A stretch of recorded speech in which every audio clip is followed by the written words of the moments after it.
Aguitou Ideo Gudeta, une femme en mouvement, un destin fauché.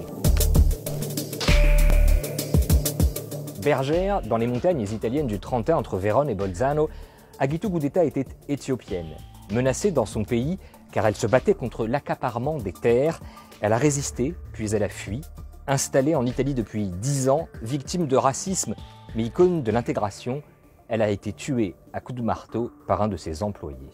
Aguitou Gudeta est née à Addis Abeba, la capitale d'Éthiopie. À 18 ans, elle vient faire un premier séjour en Italie. Nous sommes en 1996. Elle vient étudier la sociologie à l'université de Trente. À la fin de ses études, elle rentre dans son pays avec l'idée bien ancrée d'y travailler avec des projets d'agriculture durable, d'élevage de chèvres, comme sa grand-mère. Mais en Éthiopie, disait-elle, les multinationales achètent tant qu'elles peuvent les terres agricoles pour y cultiver la canne à sucre et l'huile de palme. À cet accaparement des terres, Aguitou Gudeta va s'opposer. Elle se bat.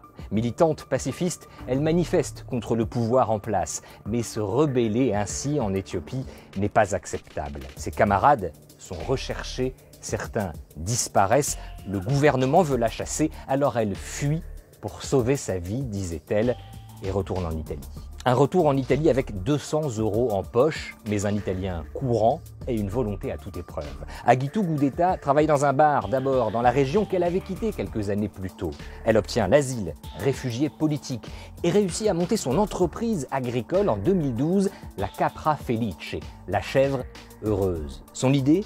Relancer l'élevage des chèvres mochènes en voie de disparition dans les immenses pâturages laissés à l'abandon. Un projet durable et réussi.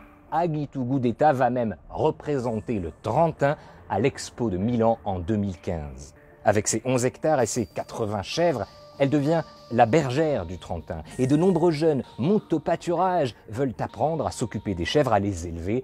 Sa plus belle réussite, disait-elle. Aguitou Gudeta a dû se battre parce qu'elle était une femme dans un métier d'homme, parce qu'elle était réfugiée et noire.